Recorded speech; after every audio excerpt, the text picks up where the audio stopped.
আসসালামু আলাইকুম সম্মানিত ভিউয়ার্স, কেমন আছেন সবাই? আশা করছি সবাই ভালো আছেন। দর্শক শ্রোতা, গৃহকর্মীদেরকে এখন আমরা দেখতে পারি আমাদের সোশ্যাল মিডিয়াতে ভাইরাল হয় যে গৃহকর্মীদের উপর অত্যাচার। কারণ একটু ভুলভাল হলে তাদেরকে অত্যাচার করে, তাদেরকে টর্চার করে।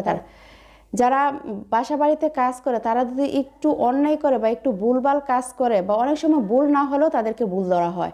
কিছু কিছু গৃহকর্তা আছে যে তারা তাদের উপর অত্যাচার করে সব সময়। তো এরকম ভিডিও কিন্তু আমরা অহরহ দেখতে পারি, কিন্তু আজকে যে ভিডিওটা নিয়ে এসেছি সেই রকম ভিডিও কিন্তু খুব কমই দেখতে পারি, এগুলো ভিডিও খুব কমই ভাইরাল হয়। আজকে দেখতে পারবেন যে একজন গৃহকর্মীর সাথে তার মালিক কীরকম আচার করেছে। যদি আজকে ভিডিওটা দেখেন তাহলে আশ্চর্য হয়ে যাবেন, বলবেন যে এরকম মানুষও আছে, একজন গৃহকর্মীর সাথে এগুলো কাজ করতে পারে সে।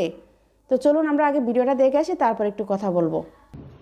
দেখা সুন্দর হয়েছে লাল আর কালো। ওকে দর্শক শ্রোতা, অলরেডি আপনারা ভিডিওটা দেখতে পেরেছেন। এখন বলুন এই ভিডিওটা দেখে কি দেখলেন?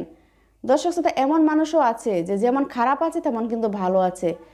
কারণ এই মহিলাটা, সে যে তার গৃহকর্মী, সে যে একজন কাজের মেয়ে, সে কিন্তু তার পরিচয় দেয়নি। আমি মনে করি যে তার মেয়ে হবে, ঠিক আছে। পরে বুঝলাম যে না, সে তার বাসায় কাজের মেয়ে।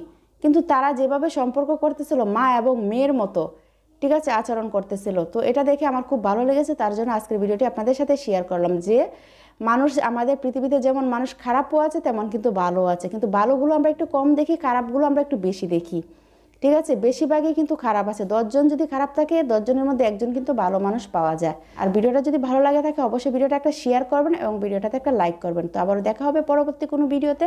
ততদিন সুস্থ থাকুন, ভালো থাকুন, আল্লাহ হাফেজ।